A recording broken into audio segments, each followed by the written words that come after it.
Bienvenidos, bienvenidas a esta nueva reunión, a este nuevo encuentro de nuestro ciclo de charlas dialogando con la historia social. En esta ocasión vamos a contar con la participación y presencia de la profesora historiadora María Laura Salinas. Quiero compartir con todos ustedes, antes que nada, brevemente su perfil. María Laura Salinas, doctora en Historia por la Universidad Pablo Olavide de Sevilla, España, máster en Historia Latinoamericana por la Universidad Internacional de Andalucía, licenciada y profesora en Historia por la UNE. Actualmente se desempeña como investigadora de CONICET, Argentina, y profesora en la Facultad de Humanidades UNE, sería la Universidad Nacional del Noreste. Sus temas de investigación y publicaciones se vinculan con el periodo colonial en el espacio rioplatense, siglos XVII y XVIII, indígenas, misiones jesuíticas, fuentes e historia colonial. Con la Universidad Católica Nuestra Señora de la Asunción, precisamente con el Centro de Investigaciones, del Centro de Estudios Antropológicos, la Universidad Católica, se editó un trabajo de ella que se tituló Dominación colonial y trabajo indígena, pero también tres volúmenes de compilación de las cartas anuas de las provincias jesuíticas en esta zona, en esta región de América del Sur. Quiero decirles que es un gusto para nosotros, el Centro de Investigaciones de Historia Social del Paraguay, contar con la participación de la profesora María Laura. Ya lo tuvimos en una reunión anterior, en un encuentro anterior, y como comentarista, y en esta ocasión como presentadora especial del tema que tiene que ver con las encomiendas en Paraguay. Bienvenida, María Laura. Te saludamos desde Paraguay. Ella se conecta desde Resistencia. Buenas Bienvenida, María noches, Laura. buenas noches. ¿Qué tal, Jorge? Un saludo también a todos los que nos están escuchando y al Centro de Estudios Sociales del Paraguay. Bueno, es un placer para mí estar con ustedes aquí en este espacio, así que muchas gracias por la invitación. Bueno, no, gracias. Es un gusto para nosotros contar con tu presencia, María Laura, que hayas accedido a participar en este ciclo de charlas sobre historia social del Paraguay, que por cierto estamos ya llegando a su conclusión. En unas 2 sesiones más estamos cerrando esta serie de reuniones exitosas porque tuvimos bastante participación, Ujú. entusiasmo, consultas de gente interesada en la historia social del Paraguay.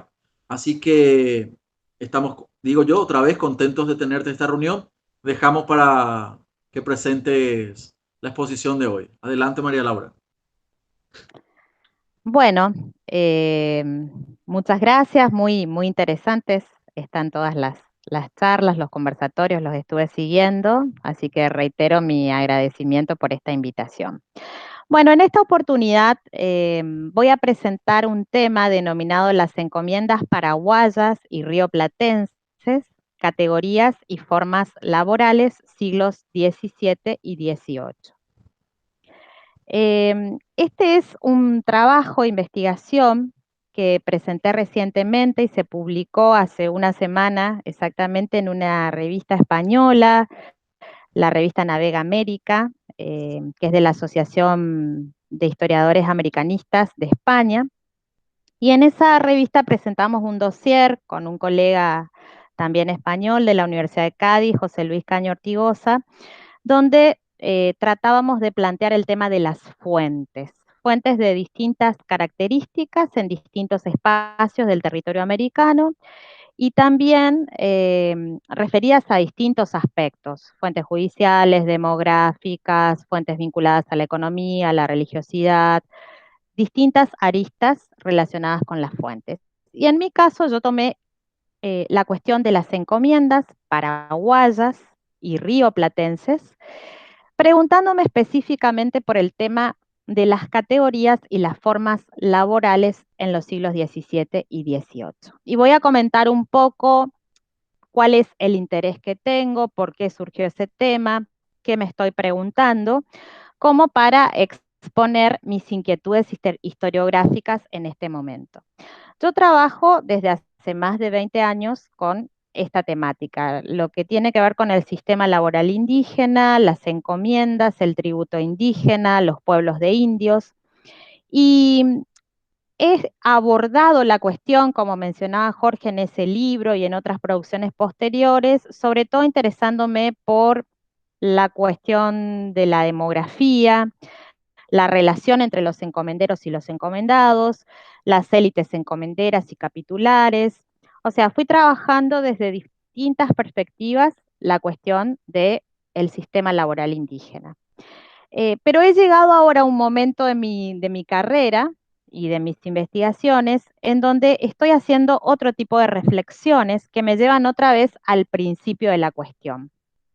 Hace más o menos 3 años formo parte de un grupo de investigación con unas colegas de la UBA, quiero mencionar a Raquel Gil Montero, en el que tenemos un proyecto de investigación que intenta comparar las encomiendas de Paraguay del Río de la Plata con las encomiendas de los Andes, más que las encomiendas con el sistema laboral de los Andes, a partir de las visitas de indios. Ellos en los Andes están trabajando con la visita del Duque de la Palata y nosotros, el grupo del Río Platense, digamos, con lo que es la visita del oidor Andrés Garavito de León a las encomiendas del Río de la Plata, Corrientes, Santa Fe y Paraguay y sus pueblos de indios, que es una visita muy rica, que tiene numerosa información, porque el oidor, que en ese momento viene a también solucionar un problema con los jesuitas del colegio de Asunción, que habían tenido conflictos con Fray Bernardino de Cárdenas.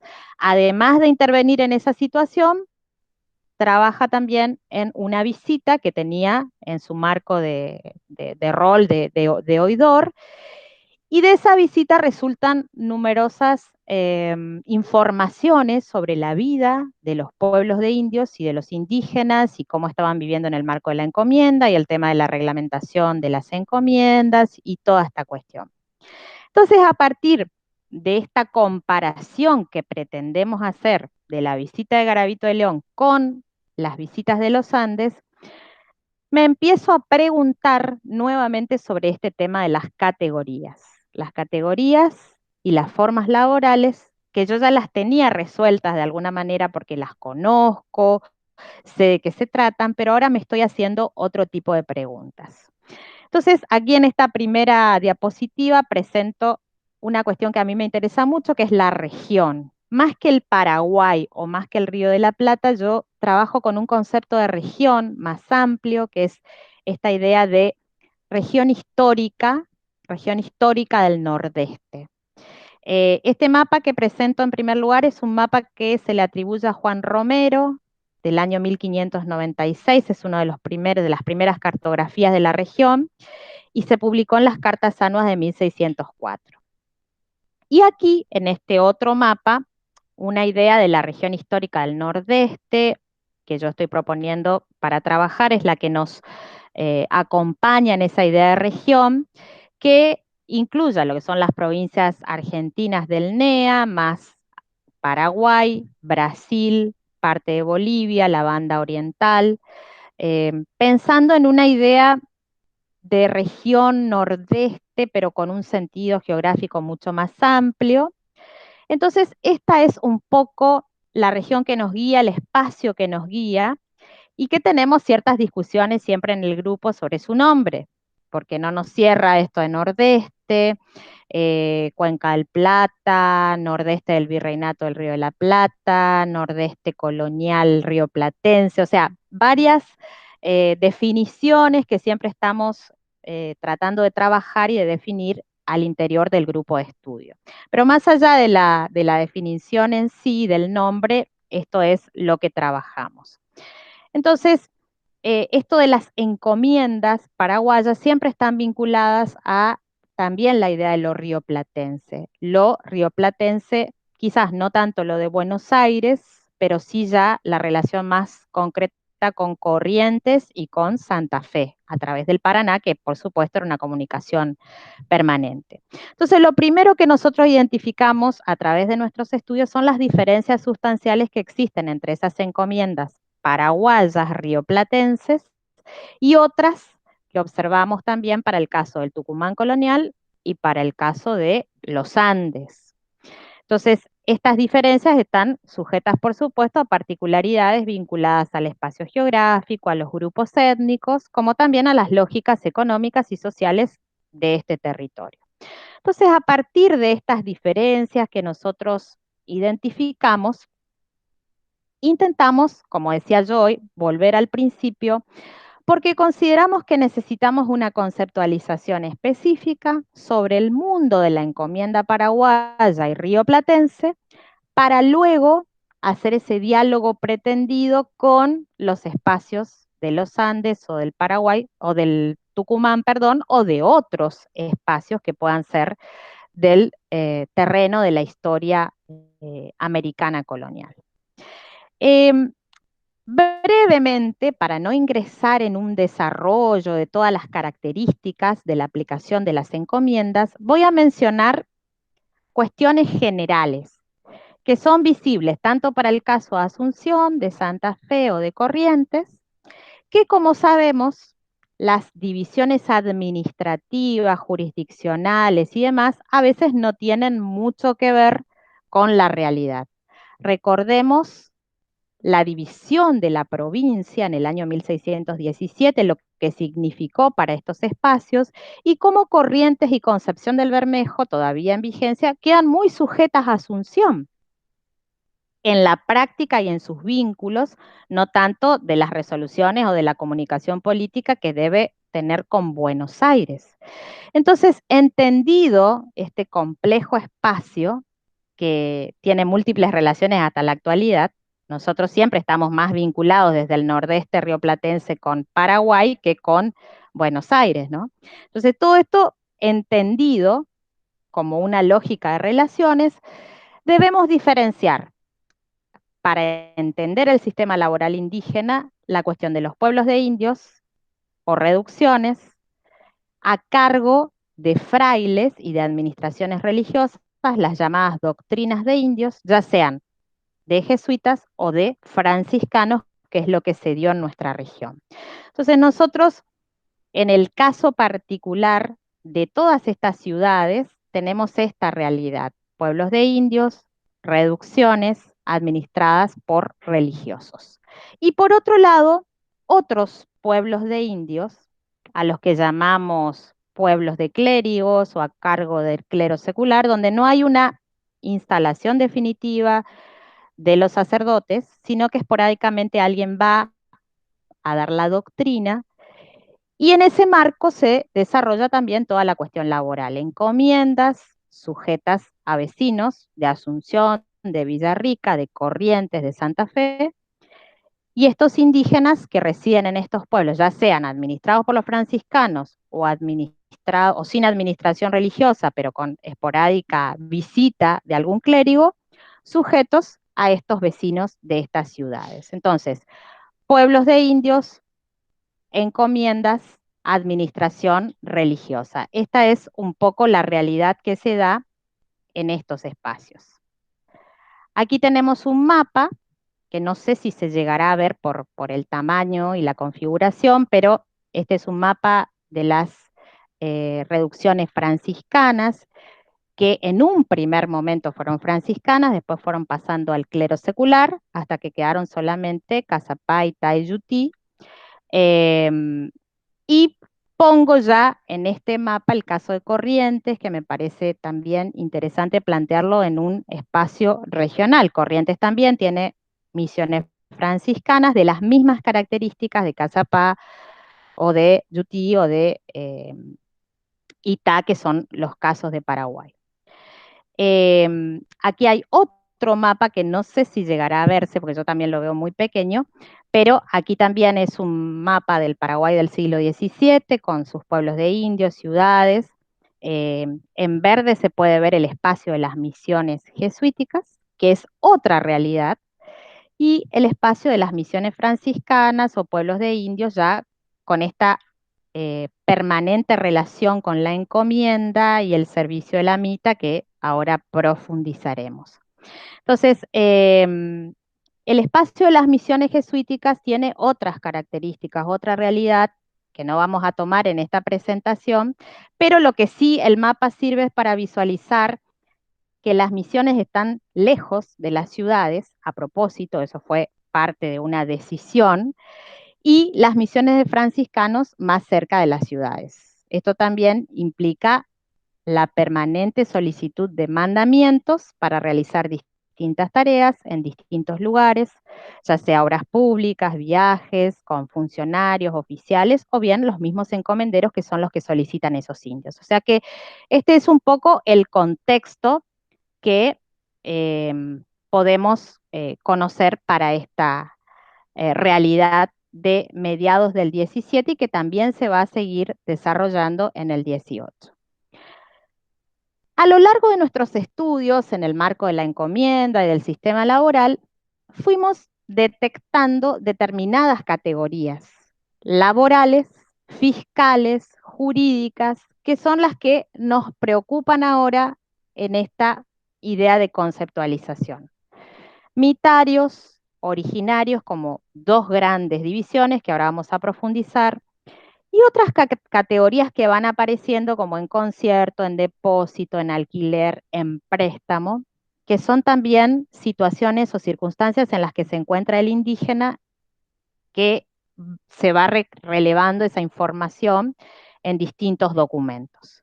Entonces, las primeras preguntas que nosotros nos hacemos es si el originario del Paraguay, de Corrientes o de Santa Fe, se constituye en una categoría similar a la del Yanacona del Tucumán o de los Andes.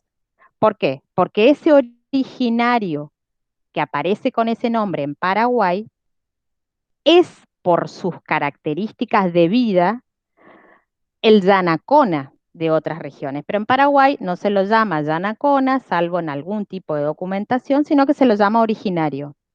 Igual que en Corrientes, igual que en Santa Fe para mediados del 17. ¿Qué pasa? El originario en el Tucumán es el indio de comunidad, es el indio que vive en un pueblo. En el caso del Paraguay, es el indio que vive en la ciudad y que tiene ciertas prácticas o ciertas características de vida que lo vinculan más al mundo urbano, que ahora vamos a profundizar un poco en esto. Entonces, nuestra gran preocupación es empezar a definir, a buscar en la documentación desde cuándo son mitarios, desde cuándo originarios, porque siempre nosotros los habíamos analizado y habíamos sacado la cantidad de mitarios, de originarios en distintos padrones, visitas, registros, pero no nos habíamos preguntado desde cuándo esa conceptualización, por qué, quién la utilizó por primera vez y cómo se llegan a esas definiciones. Entonces, eso es lo que tenemos nosotros en este momento como una cuestión puntual. Tanto las visitas como los padrones, todo tipo de registros, exponen estas denominaciones para los varones, los jóvenes, los niños que pertenecen a un pueblo de indios, a una reducción, a una encomienda, y entendemos que esas mismas formas de identificar el trabajo en diferentes situaciones y circunstancias fue creando las categorías que surgieron en esos espacios. Entonces, esto es lo que nos llama a la preocupación. ¿Qué pasaba con las mujeres? Las mujeres no forman parte del régimen de encomiendas desde lo legal, desde lo jurídico. Sin embargo, la mujer está siempre presente en el contexto de la dominación colonial del trabajo indígena porque trabaja para su encomendero, hila para su encomendero, realiza trabajos para el encomendero, aunque no es su encomendero, es el encomendero del tributario, que puede ser su marido. Entonces, también aparecen categorías para las mujeres. Entonces, eso nos llama también a la reflexión de pensar en todas esas categorías y cómo ir trabajándolas para entenderlas mejor. Entonces, nosotros hablamos de fuentes para construir categorías. Bueno, hemos trabajado mucho en el archivo de la provincia de Corrientes, que es uno de los archivos más importantes de Argentina por el gran caudal de documentación, en el Archivo General de Asunción, en el Archivo General de la Nación en Buenos Aires y en el Archivo y Biblioteca Nacionales de Bolivia en Sucre, donde está nuestra mayor fuente, que es esta visita de Garavito de León. Recordemos que él fue oidor de la Audiencia de La Plata y que toda esa visita quedó en la Audiencia de La Plata, en Sucre. Más allá de toda la documentación que pueda haber sobre la región nuestra, Paraguay, Corrientes, Río de la Plata, en Sucre. Repartos de encomienda, visitas de oidores, gobernadores, son algunos de los documentos que nos han servido para pensar y repensar estas categorías. Visitas eclesiásticas, documentos de gobierno varios, actas de cabildo sobre todo, que han sido también significativas, y por supuesto la historiografía que podemos tener de los cronistas, los viajeros, la historiografía jesuítica que también ilumina las posibilidades que tenemos para repensar estas categorías. Entonces, en ese mundo que estamos describiendo, lo que nosotros siempre hemos identificado son dos grandes divisiones, la de los indios mitarios y la de los indios originarios. Que cualquier persona que ha estudiado el caso de la encomienda va a decir, sí, conocemos, los mitarios son estos, los originarios. La pregunta es, ¿desde cuándo mitarios? ¿Desde cuándo originarios? ¿Cuándo se los empieza a llamar así? ¿Por qué se los llama así? ¿Desde qué momento o qué situación? O si se tomó a partir de otras denominaciones, esto del diálogo con otras regiones. Entonces, revisar las fuentes para poder definir esto. Los mitarios en otras regiones se llaman mitayos. La palabra viene de mita, esta institución prehispánica, mucho de lo que los españoles han tomado, y son los indios de la comunidad, los indios de pueblo, los que realizan la mita, según la legislación última que nosotros manejamos del oidor Francisco Alfaro, 2 meses, 60 días, y el resto del tiempo podían trabajar libremente como asalariados, cosa que sabemos no se llevó a la práctica. Ya desde Alfaro estaban estas cuestiones, ¿no? Se terminaba el servicio personal y se llevaban adelante estas prácticas.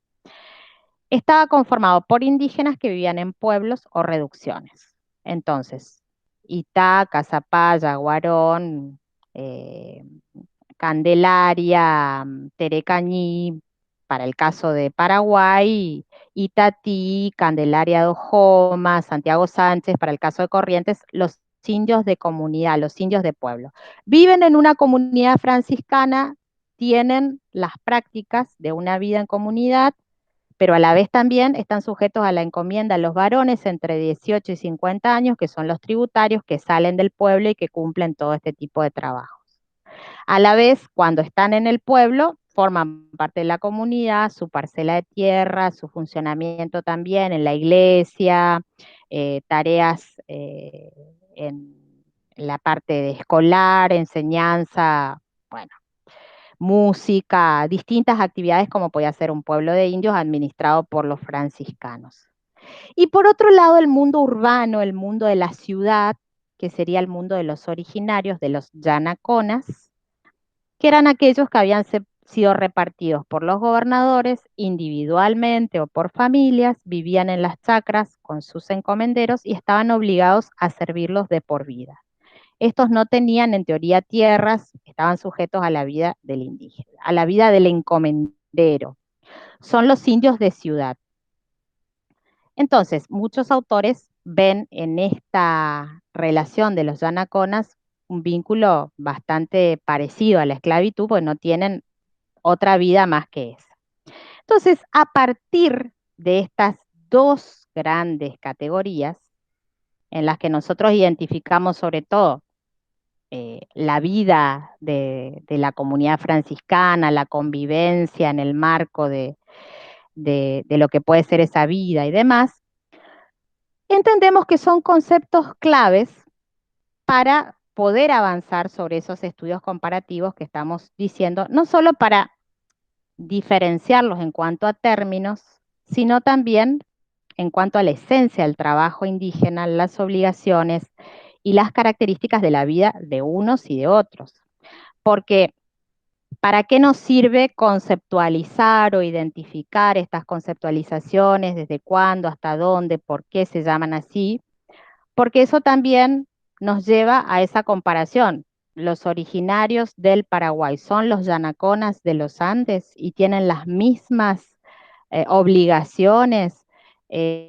¿Cuál es la esencia de ese trabajo? Entonces, lo primero para poder llegar a esas comparaciones, reflexionar sobre estas categorías y sus formas de aplicación en este lugar. ¿Qué es quizás quien me escucha puede decir, pero ¿cómo? Esto es producto de una reflexión de 20 años. 20 años después de hacer este trabajo, vuelvo al principio para replantearme estas cuestiones porque considero que no está hecho el diálogo con otras regiones y para poder hacer ese diálogo necesito tener mayor claridad sobre la cuestión de la encomienda paraguaya. En esencia, ¿la encomienda es la misma en toda América? No, de ninguna manera. La encomienda tiene diversas aristas y aspectos en cada una de las regiones. Entonces, necesitamos conocerla profundamente para poder llegar otra vez a esa relación con otros espacios. Uno de los puntos que me parece clave y que es parte del análisis en el que estoy es el tema de la movilización. Si hay algo que caracterizó al mundo de la encomienda paraguaya y rioplatense es justamente el tema de la movilización. Los indios, mitarios y originarios, tanto los que vivían en el pueblo como los que vivían en la ciudad, permanentemente se están movilizando, no por voluntad propia, sino por las características del sistema. Son sacados de sus lugares de origen, son sacados de los pueblos, de las ciudades. El que vive en Yaguarón, el que vive en Cazapá, es sacado desde ese lugar para llevárselo a Asunción. Luego puede iniciar un recorrido también por distintas otras ciudades, realizando actividades diversas, realizando distintos tipos de oficios. Entonces, esta característica de la movilización nos habla de un espacio que desestructura a la familia indígena fundamentalmente, porque todos los varones que se sacan de esos pueblos no llegan, no vuelven, porque esa es la particularidad. Se los saca del pueblo a vivir en la ciudad, servir en la ciudad, hacer un viaje, tomar un barco con el encomendero que lo va a llevar a Corrientes o a Santa Fe o a Buenos Aires y probablemente nunca vuelva al Paraguay. Entonces, Paraguay aparece como un espacio de, sobre todo, sacar población indígena, de expulsión de población indígena, lo que va a ir desestructurando también el número de habitantes y toda esta población, con lo que significa también la desestructuración de las familias en cada uno de los pueblos. Entonces yo fui recogiendo algunas historias de vida que voy sacando de las distintas visitas, que las visitas son fundamentalmente las fuentes que me ayudan a entender mejor el funcionamiento de este sistema, porque aunque sea a través del visitador, con la mediación del visitador, tenemos la voz de los caciques y de los tributarios que exponen sus problemas frente a la visita. Entonces, por ejemplo, leo textualmente una mención de la visita de Garavito del León. Cuando se les pregunta de dónde son, porque se sabe que no son del pueblo, dicen, dice que es natural y originario del pueblo de Yaguarón, del Paraguay, y es de la encomienda de Pedro Rodríguez, a quien conoció y también a Antón Rodríguez, padre del susodicho.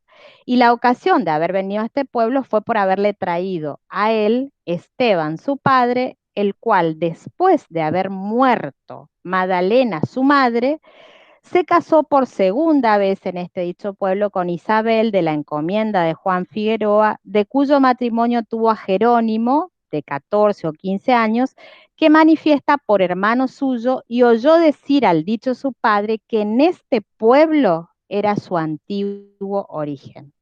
O sea, lo interesante de estos relatos es que hay todo un recuerdo de las situaciones particulares por las que iban pasando, de las relaciones de parentesco, quién era su encomendero, de qué encomienda, de dónde había salido, cómo llegó ahí, con quién se casó. Y esto nos permite de alguna manera pensar en esos itinerarios particulares y en esa idea de la movilización y de entender qué significa ser un yanacona, qué significa ser un mitario, más allá de las descripciones que pueda tener esta categoría. Y fui seleccionando algunas porque son muchas, pero algunas que me parecen interesantes. Gabriel Forastero constó ser nacido y originario del pueblo de Maracayú, dice así, en el Paraguay, de la encomienda de Francisco Flores, y que muy pequeño le trajo Hernando de Molina, del dicho su pueblo, a la Asunción. Y de allí un indio de Martín Sánchez a este pueblo, donde se ha estado y que habrá un mes que es casado con Juana de la encomienda de Sebastián de Acuña, la cual, habiendo su merced reconocido, se halló habérsele visitado el dicho Gabriel en la de Andrés de Figueroa, en la encomienda de Andrés de Figueroa, sin declarar cosa particular, sino como sujeto al cacique de la parcialidad.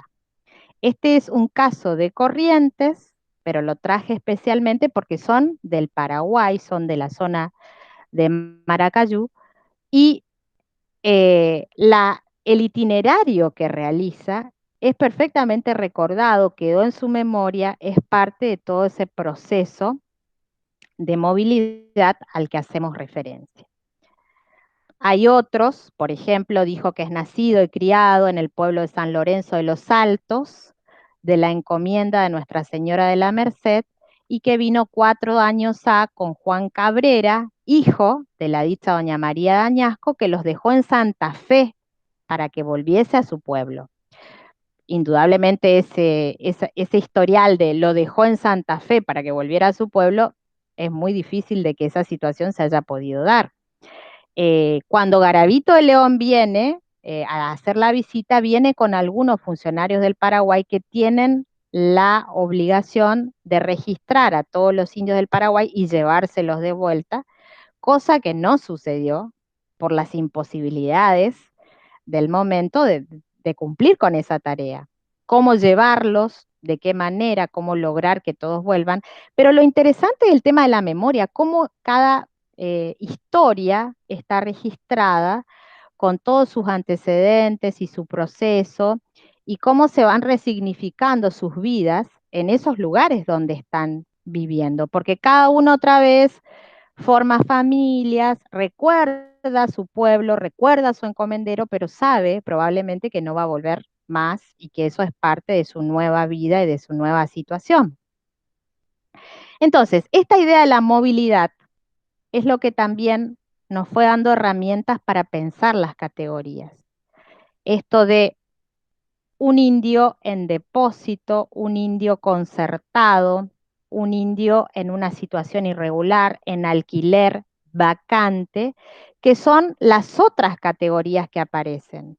Cuando aparece un indio del Paraguay en Corrientes, la situación ya no va a ser la de mitario, va a ser un indio quizás en situación de vacante que va a ser concedido por el teniente de gobernador para hacer alguna tarea con algún vecino no encomendero, o sea, alguien que no tuvo acceso a la encomienda porque no era benemérito de la conquista o porque no tenía las condiciones, y termina trabajando, hoy diríamos en forma de conchavo, concierto es la palabra correcta, y con ese término aparecen en la ciudad. Entonces, el concierto, el vacante, en depósito o en alquiler, en préstamo también, que son otras de las categorías que aparecen. Entonces, todo esto fuimos registrando para repensar estas formas de relación y de trabajo indígena que nos van a servir después para hacer esa pretendida comparación que mencionamos desde el primer momento. Cuando hacemos un registro de la población numérico, que en algún momento nosotros nos entusiasmamos con toda la cuestión de las dimensiones demográficas, fuimos sacando, por supuesto, datos, todo esto está publicado en las distintas publicaciones, cuántos originarios había en Santa Fe, en Corrientes, en el momento de la visita de Garavito de León, siempre, que rescataba información sobre mujeres, niños, reservados. Los reservados son los varones mayores de 50 años, que ya no tienen la obligación de servir en el marco de la encomienda, entonces también todo este registro de población. Y una categoría que nos parece sumamente interesante y que la queremos plantear, que es la de los ausentes. ¿Qué significa ser ausente? Una condición muy interesante para el análisis, el que no está en el momento de la visita, pero esto nos da también una serie de subcategorías, porque no está en ese momento, pero puede volver o no vuelve nunca más, que es la otra cuestión. Entonces, esto nos da otras subcategorías como, por ejemplo, huidos, fugados, no se sabe dónde está. Estamos hablando entonces de ausentes que se pueden recuperar y otros que no se podrán recuperar. El que no se sabe dónde está no será seguramente recuperable. Pero sí hay otros que están enfermos en sus ranchos, viajaron con el encomendero, fueron a traer al padre provincial de la iglesia mayor. Esos son recuperables. Entonces, quizás también demográficamente en otro momento nos interesó hacer esas eh, reflexiones y esos ejercicios metodológicos de pensar en esa población que crece, que se pierde, otra que se recupera y esas características eh, plantearlas también en las investigaciones. En este cuadro yo presento, por ejemplo, un ejemplo de cómo pudimos ir registrando esa población a cargo de quién estaban en la ciudad, estos indígenas que se movilizan, a qué ciudad o a qué pueblo o a qué encomienda pertenecen. Ahí se puede ver en el caso de Corrientes, por ejemplo, hay gente que viene de Brasil, de Concepción del Bermejo, la desaparecida Concepción del Bermejo, de Matará. Cuando decimos Brasil es el espacio de las misiones, luego de los bandeirantes, pero en la memoria está el recuerdo de dónde son y eso nos permite hacer estos ejercicios. Lo mismo los que están en depósito, que generalmente son de otro lugar, eh, y también la referencia, bueno, quiénes son esos que están en comunidad, la cantidad de varones, mujeres, niños. Con esto también fuimos haciendo a lo largo de nuestras investigaciones algunos ejercicios sobre esta población y cómo crece y cómo avanza o no, y la relación del crecimiento poblacional con el trabajo de la encomienda, que por supuesto nos dio un resultado negativo. Y el caso de Paraguay, ¿no? Con esta visita que hay una posibilidad de dimensionar también la cantidad de población de Paraguay a partir de la visita de Garavito de León, que bueno, en Asunción hay aproximadamente 3.381 indígenas, 3.400, en los pueblos de Clédigo 5.000 y en los pueblos franciscanos también 5.000, como para tener unas referencias aproximadas, porque sabemos que en estos números hay subregistros, hay un montón de aspectos para tener en cuenta y que de ninguna manera nos dan un número específico.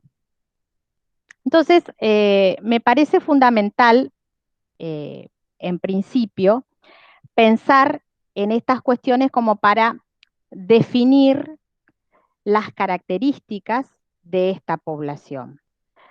Yo fui sacando algunas conclusiones que quería compartir con ustedes, que son conclusiones provisorias, en el sentido de que la idea es seguir pensando sobre esta población. En principio, que no existen formas homogéneas para categorizar es necesario adentrarse en cada uno de los términos para pensarlos y analizarlos.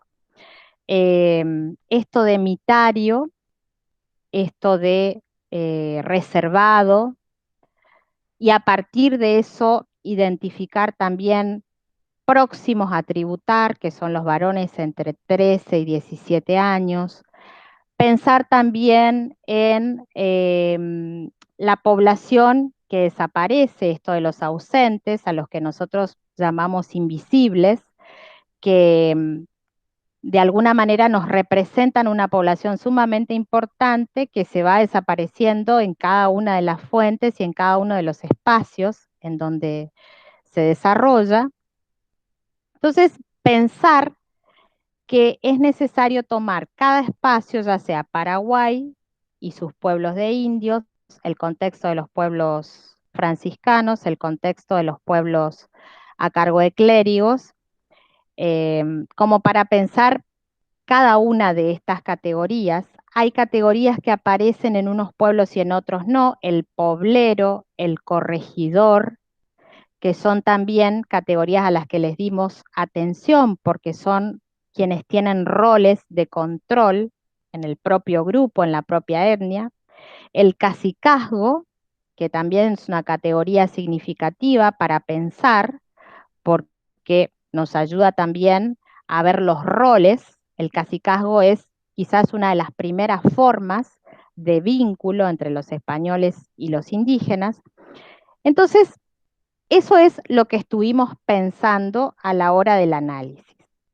En los primeros repartos de encomiendas que se hacen tanto para el caso de Paraguay como para el caso del Río de la Plata, Nordeste, Río Platense, Santa Fe, encontramos el término naciones. Se otorgaron tantas naciones a tales encomenderos o a cuales encomenderos. Entonces, una idea de naciones. Todavía no aparecen estas categorías. En Asunción aparecen los cacicazgos como una forma definida, que lo mencionábamos recientemente, ese primer reparto de encomiendas de 1556, la presencia de los cacicazgos. En las visitas de los gobernadores, que esto me parece muy significativo, para el caso del Río de la Plata están las visitas de Diego de Góngora y de Dávila Enríquez. Hay una relación muy interesante para el Paraguay de 1635, que es donde yo identifico primeramente algunas categorías como indios, indias, muchachos, cristianos y los infieles. Todavía tampoco aparecen estas definiciones de mitarios, originarios. Los muchachos, indias, indias y los infieles. Eh, También, por ejemplo, sobre Asunción, esa relación que menciono de 1635 dice, los indios cristianos de esta ciudad sirven a los españoles de llanaconas en sus casas y en sus estancias. Serán cerca de 2000 y en 3 pueblos están reducidos 1000, apartados de la ciudad a 6 o 7 leguas. Acuden a servir a los encomenderos de 2 a 3 meses por solo la comida, cuñas de hierro o regate, que como mucho valdrá un peso. Entonces, primera cuestión, aparece la palabra yanacona en 1635. Después no se ven más yanaconas, se ven originarios en las fuentes, ¿no? Entonces, ¿en qué momento se produce esta transición? Poder identificando en las fuentes esos cambios de denominaciones y el porqué de los mismos. Después, posteriormente, se menciona indios cristianos y yanaconas. Indios cristianos y yanaconas, quiere decir que el yanacona no es cristiano, o cómo es la diferenciación. Esto siempre desde las fuentes, ¿no? Y el tema de las visitas, que me parece que es que me parece que es una de las fuentes más importantes, que ya sí nos mencionan esas categorías de mitarios y originarios. Y todas las otras categorías que aparecen en estos contextos que mencionábamos anteriormente. Entonces, en este texto lo que tratamos de hacer es tomar algunas fuentes e ir identificando esa transición de términos como para seguir pensando. Hasta ahora son unas fuentes seleccionadas, pero que queremos seguir fortaleciendo con otras lecturas para pensar en esos momentos de transición y el porqué del cambio de esas denominaciones y qué relaciones había con lo que recibían de otros espacios. Estoy hablando del Tucumán o de los Andes mismos, dado que los oidores pertenecen a La Plata, vienen a estos territorios, traen también consigo toda la información del mundo indígena de esos territorios. Los funcionarios también manejan estas cuestiones. Esto se describe en las fuentes. Entonces, hacia ese punto va mi reflexión. Entonces, quería compartir con esto. Si quieren leer el texto, está completo donde les mencioné, en la revista Navega América, del último número, como para ver los detalles que yo planteo ahí y cómo voy haciendo esa evolución. Pero bueno, con esto cierro y esto es lo que quería comentar. Así que muchas gracias. Muchas gracias, María Laura. Por lo último que dijiste, podés compartir con nosotros la dirección de esa revista y si nos permitís, lo compartimos nosotros en el Facebook del Sí, Centro cómo de no. Investigaciones de Historia Social del Paraguay, ¿sí? Cómo no, cómo no. Hay un dossier muy, muy valioso con 12 trabajos sobre fuentes de toda América. Hay un trabajo también sobre Paraguay de Eric Caballero Campos. Y bueno, lo nuestro, que también estamos trabajando siempre en relación corrientes, Paraguay, fuentes judiciales también, y bueno, todas esas cuestiones. Así que bueno. Bueno, sí, muy interesante la propuesta del uso de categorías que pueden también, lógicamente, ayudarnos a seguir profundizando en en esta relación del indígena, ¿verdad? Con el español, con la colonia, que fue las encomiendas. Si nos permitís ahora, María Laura, no sé si podemos hablar, dialogar un poquito. Sí, Eh, cómo no. a partir de esta exposición, bueno, yo tengo algunas consultas, algunas preguntas, pero que más bien son también disparadores, ¿verdad? Para seguir hablando del tema. Eh, Primero quiero preguntarte si conoces este trabajo San Francisco de YouTube, Origen y Desarrollo de Mirtia Caballero de Tesada. Uh-huh. Editó también en la Biblioteca de Estudios Paraguayos de la Universidad Católica Nuestra Señora de la Asunción. Y hay un capítulo que por ahí te puede ayudar a complementar.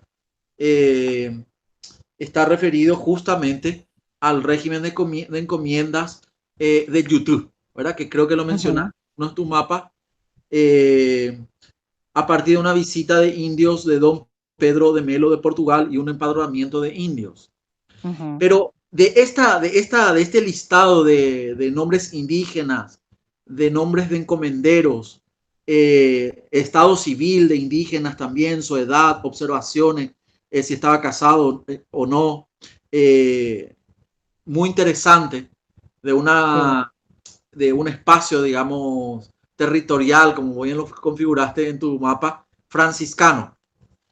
Y aparecen algunas funciones que tenían estos indígenas en estos pueblos, como por ejemplo el de administrador. Por ejemplo, el sargento don Pascual Yacundac, que era cacique primero, era administrador en el pueblo de YouTube. Entonces, Uh-huh. convivían o convivía una figura política administrativa con otra figura de esclavitud, digamos. O sea, ¿cómo era posible en un mismo pueblo estas dos figuras en una misma persona? Entonces, mi pregunta es, también en el rescate de categorías que nos van a ayudar para hacer, para hacer investigación, ¿tenés en cuenta también la presencia o la participación del indígena encomendado o no pero que participaba en el gobierno de los pueblos, como por ejemplo en los cabildos, en el caso de Ujú. los jesuitas, y aquí en el caso de un pueblo como de YouTube, como administrador. ¿Qué opinión te merece esto, María Laura? Sí, por supuesto. Eso ya nos lleva a otro tipo de estudio, pero que también en algún punto yo lo vengo realizando. Yo trabajo mucho el caso del pueblo de Itatí en Corrientes, porque es un caso muy especial, fue una misión franciscana que perfectamente es comparable a los casos de Paraguay que mencionas, tanto el de Yutí como el de Cazapá o Itá, Sí, porque también tuvo cabildo indígena sí, administrado por los caciques, y lo maravilloso que tiene ese pueblo es que nos ha dejado las actas del cabildo. sí, Es, así mismo. creo que el único pueblo de la Argentina colonial que ha dejado sus actas, y esas actas se publicaron en los años 30 con una visión muy, muy importante de la importancia, digamos, del valor de estas fuentes, y hoy nos sirven para hacer estudios sobre esto precisamente que comentas del rol político, esta Mm, difusión de saberes, ujú, saberes indígenas, y también todo lo que significa formar parte de una institución que es proveniente del sistema hispánico, ¿no? El tema de los claro. cabildos y cómo se constituyen los cabildos indígenas. Entonces, bueno, recientemente yo tengo un trabajo sobre ese tema que se está publicando, en el que planteo esto de esa difusión de saberes a partir de que tenemos alcaldes, corregidores en distintos roles que son caciques Mm, indígenas, y cómo ellos conocen el tema de la administración porque tienen estancias, compran, venden, manejan el tema del comercio, la administración, el tema del maestro de recaudación. escuela. Sí, Bueno, el gran tema que siempre nos llama la atención y que por eso hay muchas cuestiones para seguir indagando. Estas actas, por ejemplo, tienen las firmas de los caciques. Siempre nos queda la inquietud si sabían escribir o no, si esas son firmas nada más o cómo es la cuestión. Ese pueblo tiene un administrador entre comillas blanco, ujú, pero quienes están debatiendo en ese marco de las actas son los mm, caciques, así. las dinastías conocidas de Itatí, los Namandú, Canindeyú, bueno, Pachué, Bernabé, que son las dinastías más conocidas. Entonces, creo que estas actas, que son casi únicas, yo he encontrado, por supuesto, en el Archivo General en el Archivo Nacional de Asunción, hay actas de Yaguarón, hay actas de otros cabildos, pero no son completas, o sea, tenemos como algunos documentos que tienen problemas de ese momento, pero así las actas, como están para el caso de Itatí, que son todo un conjunto de actas día por día de cada reunión, me parece que es algo muy valioso y que es un documento que lo quiero señalar porque me parece que no ha sido suficientemente utilizado. Nosotros lo estamos utilizando mucho, pero me parece que se podrían hacer muchos más abordajes para entender ese mundo de la cuestión de las relaciones, de que un indígena pueda estar en un contexto de una institución española, pero a la vez aplicada en el marco de un pueblo de indios, y que también ha sido estudiada para el caso de los jesuitas, ¿no? O sea que eso que mencionas me parece muy interesante y es algo que está O contemplado, sea, ¿no? era posible la convivencia de dos roles, digamos, o fue posible que los mismos indígenas asumieran políticamente correcto el régimen de encomiendas en algún determinado tiempo y en algunos pueblos. Y a ver, es como Esta es una muy pregunta. extraño plantear eso, ¿no? Bueno, indudablemente el indígena está sometido a un sistema de dominación en el marco de un sistema que, bueno, no decide él, pero bueno, en ese marco hay ciertas prácticas, qué sé yo, el cantor, el maestro de escuela, el sacristán, no va a la mita, por ejemplo. Entonces también hay como ciertas prácticas que se van dando, el cacique no va a la mita, no tributa, reparte los turnos, entonces hay como ciertas lógicas que se van dando, pero Mm. también, por ejemplo, en la visita de Garavito de León, los caciques atestiguan a favor del encomendero en un caso. Entonces también eso nos hace reflexionar sobre, bueno, cuáles son los roles, cómo funciona. Indudablemente las presiones habrán sido muy Seguro, fuertes, sí. pero bueno, es raro ver a los caciques tratando de favorecer al encomendero en contra de su propio grupo, en un caso de robo, por ejemplo, que es lo que hay Ah, ahí, ¿no?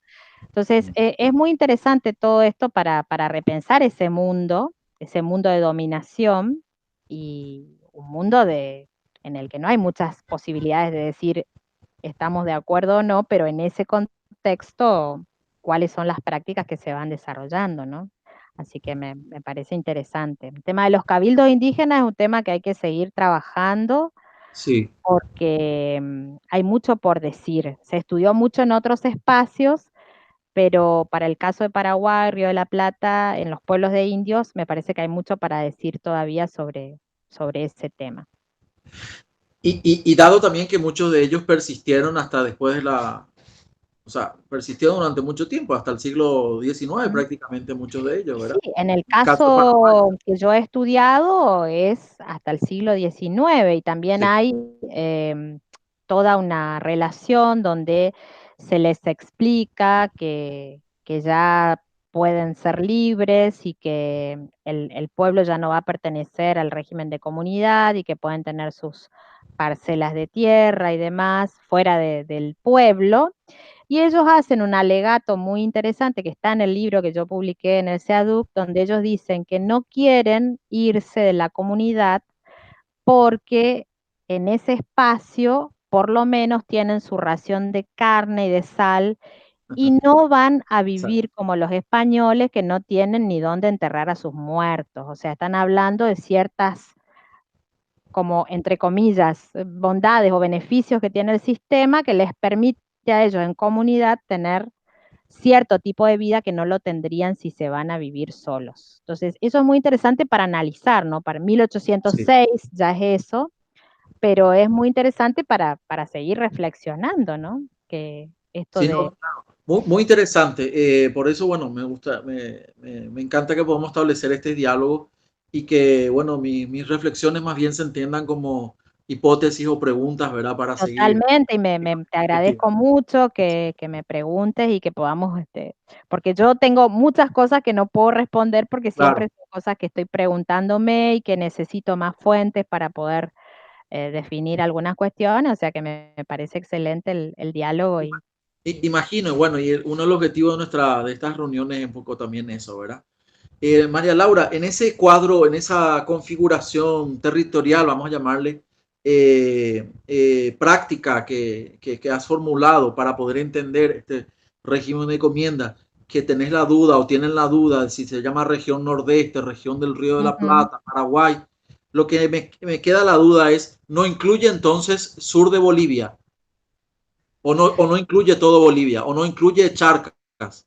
Mira, básicamente es lo que sería el antiguo territorio de las misiones jesuíticas, Ya. los 30 Ah, pueblos, la chiquitanía, pero a la vez también nos extendemos un poco en el caso de, por ejemplo, Argentina, porque bueno, vamos un poco hacia el norte de Santa Fe, donde también había misiones, ujú. misiones jesuíticas, Santiago del Estero, con los antiguos poblados de con las encomiendas, o sea, es como una región que nos permite entablar un diálogo bastante amplio de todos los hechos que sucedían en ese marco, ¿no? Entonces, Paraguay, Concepción del Bermejo, Corrientes, bueno, Santa Fe, era todo parte de un mismo escenario, siempre muy vinculado a Asunción. Entonces, también creo que eso es algo que nos lleva también siempre a la relación con Paraguay y a entender a Paraguay como parte de una región también más amplia, más allá de las divisiones reales existentes, administrativas, jurídicas y demás, ¿no?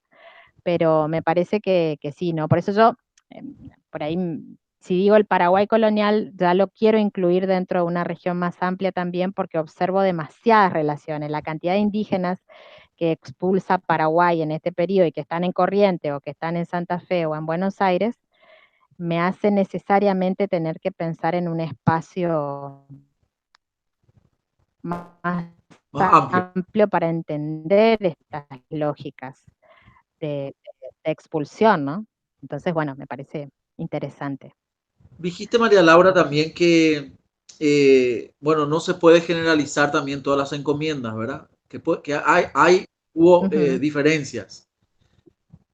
Te, te propongo una pregunta. ¿Se puede decir que ciertas encomiendas más cerca del Paraguay, o sea, por ejemplo, las encomiendas, sí, más cerca de la provincia del Paraguay, en este caso serían encomiendas en territorio jesuítico o en territorio franciscano, por decir algo, pueden, pudieron haber sido diferentes a encomiendas más cerca de Corrientes, más cerca bueno, de lo que hoy es el territorio Brasil, más cerca de Uruguay. Se pueden ahí diferenciar esas encomiendas. Mm. Son claves. La zona de la yerba tiene sus Ah, características okay. y otros espacios donde no hay quizás mercado y explotación de la yerba, donde hay ganadería, agricultura, también van a tener otros espacios, otras características, lo mismo que en Corrientes, no hay yerba, pero está todo este tema del servicio personal como clave del funcionamiento de este sistema, ¿no? Entonces, bueno, es una sociedad donde la riqueza reside en tener indios al servicio. Entonces, Mm. quizás no hay grandes fortunas, no hay, pero lo que diferencia mi condición frente al otro es esto de tener indios al servicio. ¿Para qué? Para todo, para ir a buscar agua al río, para ir a hacer las tareas manuales que no las hacen, para la agricultura, para las vaquerías, para todo lo que se necesita, ¿no? Entonces, el indígena cumple este rol, eh, por eso también la necesidad de sacarlo de sus pueblos y tenerlo en la casa, a las mujeres, a las niñas, con roles desde muy pequeñas de servicio doméstico y servidumbre, ¿no? Entonces esas prácticas creo que han permanecido tanto en la sociedad de Paraguay como en la de Corrientes, que se han mantenido y que forman parte de esa historia social de alguna manera, ¿no? De relación con la encomienda, que después se va a transformar en otras formas de servidumbre, ¿no? Ya en periodos más cercanos a los nuestros. Entonces, todo esto me parece interesante también de pensarlo, eh, como qué nos queda hoy de ese periodo colonial en cuanto a prácticas sociales, y son muchas características, ¿no? Son muchas características para pensar. La encomienda terminó, pero prácticas coloniales han permanecido en todo el espacio, ¿no? Entonces, para pensar, ¿no? Pero bueno. Muy, muy interesante, María Laura. Me queda aquí subrayada una categoría, quizás una categoría que propone una revisión o un estudio distinto sobre lo Ujú, que entendemos o entendimos aquí en Paraguay, de la relación con el indígena. Es decir, esta idea, esta categoría de Paraguay expulsó muchos indígenas o salieron muchos indígenas o se sacaron muchos indígenas ujú, del Paraguay. Es una interesante categoría sí, que puede ayudarnos a poner un punto de revisión, ¿verdad?, sobre la sí. historia indígena en Paraguay. Pero Yo también creo me lleva que a... Sí, sí. No, te decía que hay del año 1682, una institución que se crea, que es el alcalde de Sacas, sí, que se va a ocupar especialmente de verificar esas sacas, que no se saque tanta gente. sí. O sea que era un problema que estaba instalado, reconocido hasta en el mismo momento, ¿no? Entonces, Sí. eso es interesante de seguir pensando cuál es el rol de los funcionarios en este contexto. Y hay bueno, quizás, bueno, lo propongo así. Hay o hubo una corriente, una idea que permaneció durante varios tiempos, que el territorio jesuítico, me refiero ahora al territorio de los pueblos jesuíticos, de las misiones, de las reducciones jesuíticas, fue un territorio eh, prescindente del régimen de encomiendas. Ujú. Sin embargo, podemos ver en muchas notas circulares, cartas, pedidos de gobernadores eh, que solicitan a los administradores de los pueblos o de los cabildos o de las reducciones jesuíticas, indios al servicio de la colonia, sea para construir un puente, sea para construir barcazas, botes, sea para la defensa, sea para el ejército. Entonces mi pregunta es, eh, esta, esta dicotomía que teníamos entre la provincia paraguaya encomendera y la provincia jesuita no encomendera, es una dicotomía ya hoy puesta en duda, digamos, o se puede poner en duda,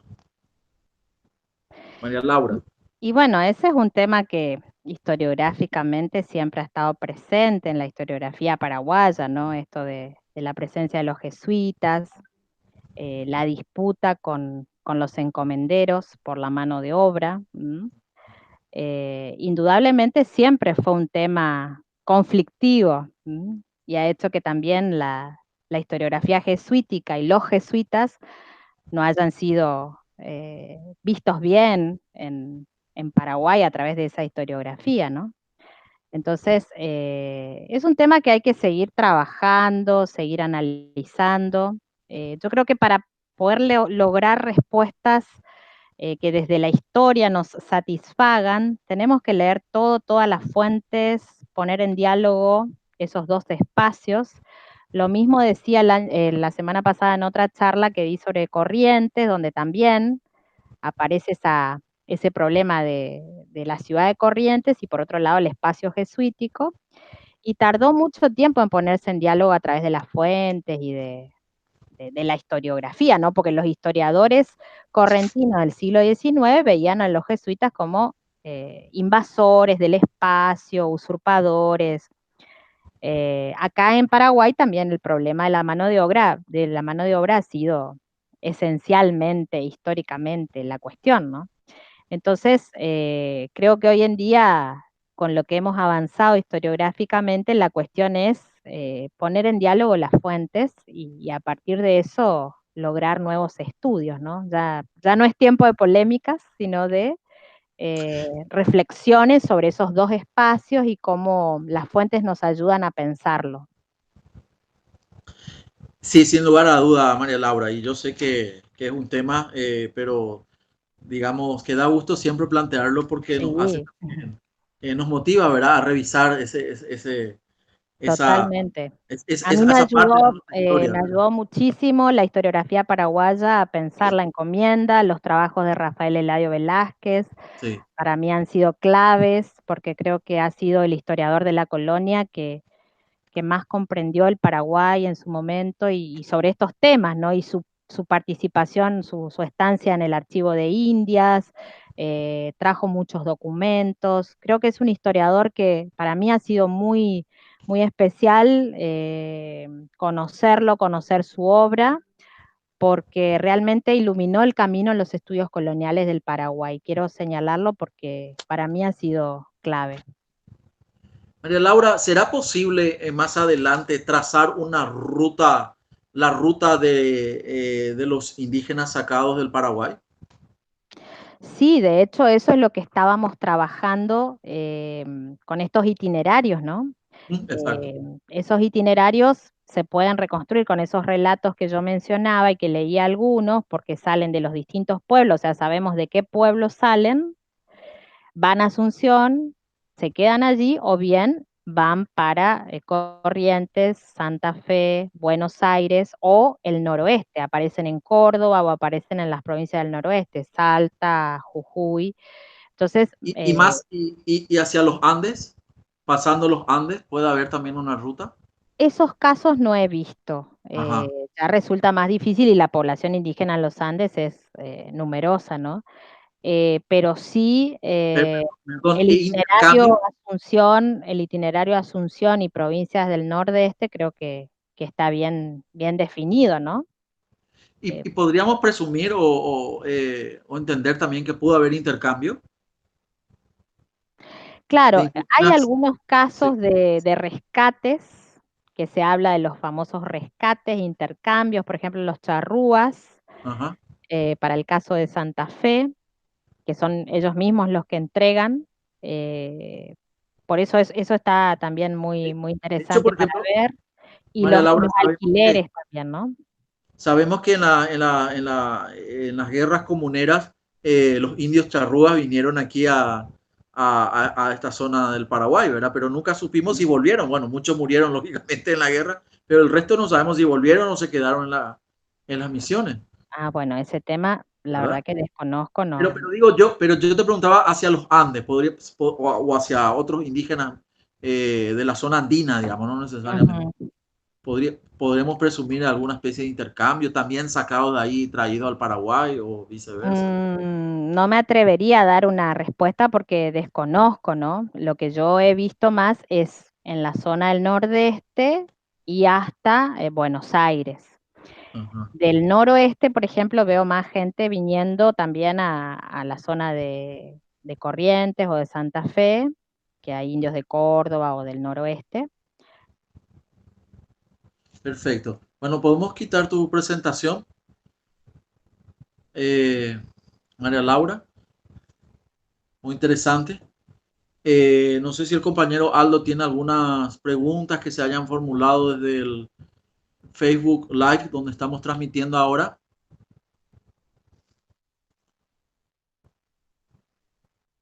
María Laura, pues, ahí está. Ahí está. Hola Jorge, María Laura.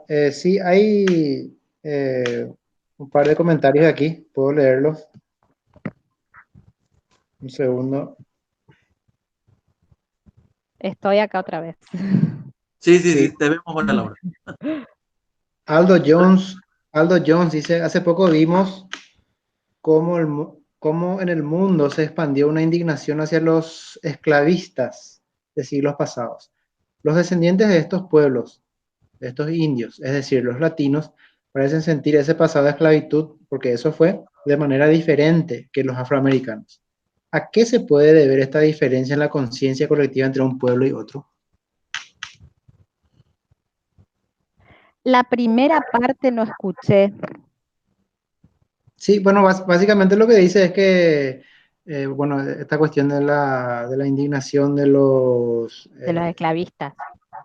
hacia los esclavistas, ¿verdad? De parte de los afrodescendientes, Ujú.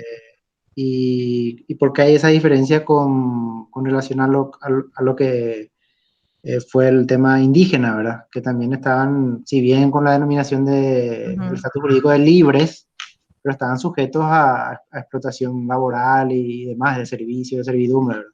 Porque hay esa diferencia, se pregunta este seguidor de nuestra página. Yo creo que no hay tanta diferencia, ¿no? Yo creo que hay un rechazo bastante importante a la historia indígena de esclavitud. Incluso hoy en día hay muchos estudios sobre la esclavitud indígena, porque si bien el indígena tiene una categoría jurídica diferente a la del esclavo, porque era vasallo de la corona, sabemos que en la práctica funcionaba en muchos aspectos como un esclavo. Entonces, yo creo que desde la historiografía hay estudios sobre esta esclavitud, también por parte de los distintos grupos sociales. Hoy, por ejemplo, ahora esta semana que vivimos el 12 de octubre, creo que en las redes y en todos lugares hemos asistido a pronunciamientos sobre la esclavitud indígena, ¿no? Quizás lo afrodescendiente sea algo más novedoso en este momento, se está también resignificando la importancia de esta población, entonces quizás sea más notorio, ¿no? Pero yo creo que hay bastantes pronunciamientos sobre también la esclavitud indígena. Correcto. Y bueno, Aníbal Soria también comenta que le ha gustado mucho tu exposición. Bueno, muchas gracias por escucharme. por aguantar. Yo solamente quería, en algún momento yo investigué acerca de una esclava que se había casado en Asunción, en 1812, con un indio libre. ¿A Ajá. qué, se podría referir esta categoría de indio libre en Asunción? Porque Sí, recordemos que en Paraguay, bueno, hasta 1848 subsistieron los pueblos de indios, ¿verdad? sí. Habrá que ver el documento y el contexto, pero puede referirse sí ya a un indígena que no estaba en el marco de la comunidad o de un pueblo que probablemente vivía en la ciudad, probablemente pudo haber tenido un oficio, eso también le daba ciertas condiciones de independencia, pero siempre es indígena, ¿no? Entonces, esa categoría indígena me parece que es la que está determinando el rol, pero habría que ver el caso específico, pero puede ser algo así, ¿no? Me imagino, ¿no?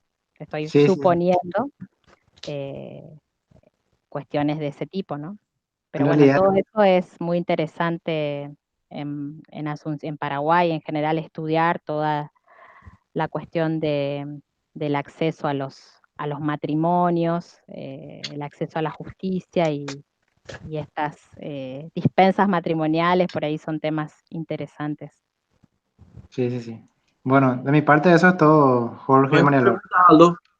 Bueno, María Laura, muy interesante. Muchas gracias por compartir eh, esta exposición con nosotros, pero por sobre todo por poner en pantalla, ¿verdad? Iba a decir poner sobre la mesa, pero poner en pantalla estas categorías de análisis, ¿verdad? Estas categorías que creo hay que seguir trabajándolas, pero sí que nos van a ayudar como investigadores a poder profundizar sobre nuestra historia y nuestra historia social sobre todo. Mira, quiero cerrar este ciclo, esta reunión de hoy contigo, si me permitís, con una frase que vos misma extraes de Lucian Ferrer para incluirlo en el libro Dominación Colonial y Trabajo Indígena, que me parece que resume perfectamente un poco nuestras motivaciones, nuestro interés como centro de investigaciones de historia social del Paraguay. Bueno, desde ya muchas gracias, María Laura, nuevamente. Quiero Gracias a ustedes por la invitación. Fue un seguiremos placer en estar acá. contacto. Tenemos muchas ganas de seguir haciendo más cosas, Bueno, aunque sea así por estos medios, ¿verdad? Telemáticos, pero ya seguramente se abrirán nuestras fronteras y nos encontraremos, sobre todo bueno, con Argentina. Con la de Brasil ojalá ya que se así sea. abrió, pero con la de Argentina estábamos todavía ahí Sí, en complicado. pendiente. Bueno, para los que nos siguen, quiero cerrar esta reunión de hoy, esta exposición de María Laura Salinas, con una frase de Lucian Febre que él también, que ella también extrae y lo coloca en uno de sus trabajos. Y dice así: ser historiador es no resignarse nunca, intentarlo todo, intentar llenar los vacíos de información, ingeniárselas, es la palabra exacta, equivocarse, o mejor, lanzarse 20 veces por un camino lleno de promesas y darse cuenta después de que no conduce a donde debía conducir. No importa, se vuelve a empezar, vuelve a tomarse con paciencia la madeja de los cabos de hilos rotos, enmarañados y dispersos.